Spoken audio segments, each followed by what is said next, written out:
Hello humans, I'm the Alien Doctor, but you can call me Alien, and welcome back to another Minecraft Bedrock Edition beta video. Today we're going to be taking a look at the latest Minecraft Bedrock Edition beta, which is of course 1.17.0.54.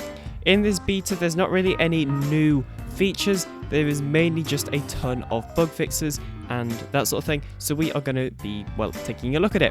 As well as that, I would also like to point out that I'm still on my Android emulator, and that still means that all of these textures are broken, because all of the textures are broken on Android devices, and I believe iOS devices as well, I can't remember, but yeah, that's why the textures are broken. And yes, I will keep mentioning that bug at the start of every single episode until they fix it. But anyway, without further ado, let's take a look at all of the latest bug fixes and features and all of that sort of stuff that has happened in the latest Bedrock Beta.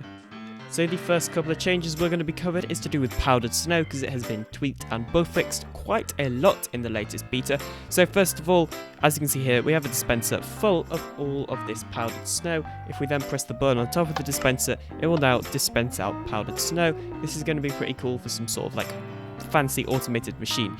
Now what I want to try is seeing if the dispenser with this bucket inside can actually pick up the powdered snow. So let's try that.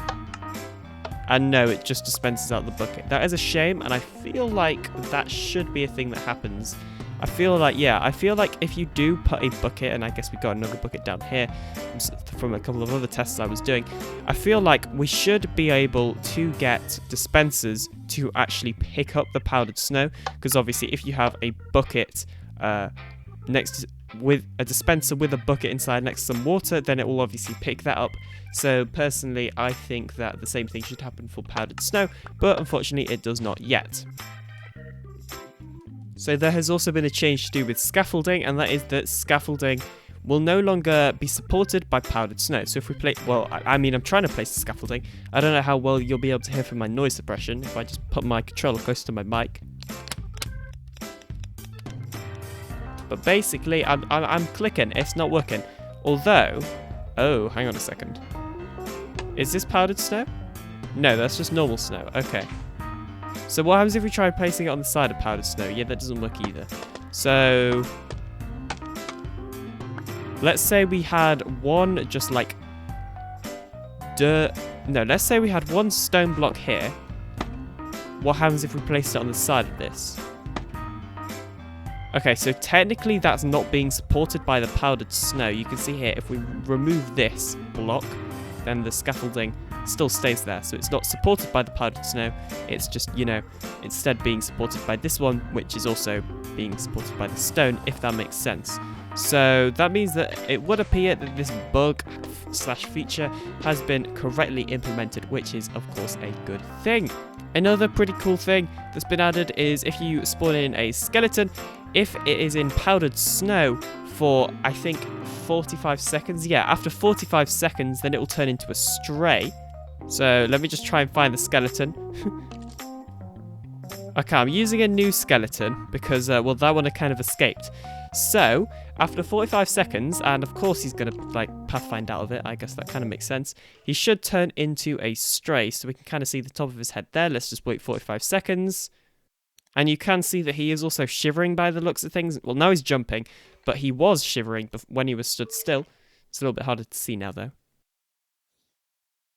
Okay, and there we go. As you just saw, he just turned into a stray. So this feature has also been correctly implemented in that if you leave a skeleton inside of powdered snow, it will turn into a stray. Now, will the stray take damage from the powdered snow? You know what? No, because these strays aren't shivering. So by the looks of things, strays do not take damage from powdered snow, which is pretty good. Let's just, yeah, there we go. Fix my powdered snow testing area, and we can get back to some other features now. So this change was technically in last Bedrock Beta, however I forgot to mention it. So mine shafts will now spawn with chains holding them up to the ceiling, and I also feel like some of these oak logs are a little bit new. I don't think these were that common. As you can see here, this area was actually generated last beta video. I don't think I showed it though, I can't remember why. And yeah, as you can see here, I think it still needs a little bit of work just because it feels like these chains are very, very long and well, yeah, quite far away from, the thing that they are meant to be holding up. However, you can also see that all of the tuff and all of the deep slate and all of the other stuff that's meant to be generating down here by the looks of things is, and well, these are pretty cool caves that basically go on forever as well. That's the other thing, is that these new caves basically go on forever. Sometimes even to Bedrock, which I don't think is meant to happen. Okay, so I just teleported myself to 0, 0 to try and get back to, my main area of this world.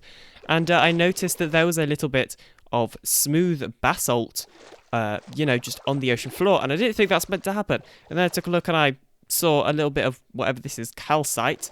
And then I realized that we'd actually found one of these amethyst thingies. So I know I'm kind of showing you things from last beta at this point, but since I didn't actually show it to you last video, if we go inside here, this is what one of these Amethyst Geodes look like. And this is actually a really cool one because you can see all of the different, ways it generates. So you can see inside there'll be the amethyst block and then the calcite. I believe that's how it's said. And then the smooth basalt. This all looks really cool. And these are also look like really nice blocks for building with as well, despite the fact that I'm really not that much of a builder. Although, if I remember correctly, these Amethyst Geodes are only meant to generate if they actually, are connected to a cave, which these are clearly not. So you're meant to not just mine and find them, you're meant to be in a cave and find them. However, well, this one clearly is not connected to a cave, so I do not know what is going on there. So the next change is actually a vanilla parity, which means this was basically a thing that was copied over from Java Edition into Bedrock Edition, which is pretty cool. And it is that falling blocks, so gravity blocks, will now actually break when they fall on top of a shulker box. So as you can see here is a shulker box. And if we place this sand down here, it breaks off. That is the same with gravel because it is falling and, hits the shulker box. If we place a normal solid block, then it is absolutely fine. And it does not break. It is only for gravity blocks. And you can see here, if we actually switch over to Minecraft Java Edition. So we're in Minecraft Java Edition. We're actually in the latest release, which is 1.16.5, of course. And even though this compass is obviously the new texture, I'm just using a texture pack that backports textures. And so let's place down a sand. And as you can see here, it don't break. Same with gravel. It don't break. Now, what happens if we get ourselves a undyed one? So just, the normal pink one, sand, gravel. It still does not break. And I do not know why. So the next thing we are going to try is actually spawning in the Shulker Mob. So here we go. As you can see here, here's the Shulker Mob, sand, and that breaks, gravel, and that breaks. So then switching back to Java Edition, if we spawn in a shulker, so as you can see, here's a shulker, sand breaks, gravel breaks. So this means that one of the versions, either Java Edition or Bedrock Edition, actually has a bit of a bug because, well, as you saw, it is breaking on the shulker mob, but not on the shulker box. And obviously, we also can't open the shulker box when, there are blocks on top of it, which is an intended feature. Also, can I just say, it feels so nice to be playing on mouse and keyboard. I hate controller so much. So the next feature is actually possibly the most interesting, and I have saved it until last. So, inside of settings, there is a new button here that says Creator. Now, we are unsure what this Creator button will actually do. Right now, as you can see, I've selected it. And all it does is goes to this content log settings, which used to be available, I believe, in the profile section, if I remember correctly. However, now is obviously, not in the profile section and in the creator tab. Now, I have absolutely no idea what this is going to be used for. However, I am aware that inside of the resource pack files, there is actually an option that allows you to enable it as a button, in the main menu. Okay, so that is actually going to be it for today's beta video. Thank you ever so much for watching. I will see you in the next video very soon. Bye.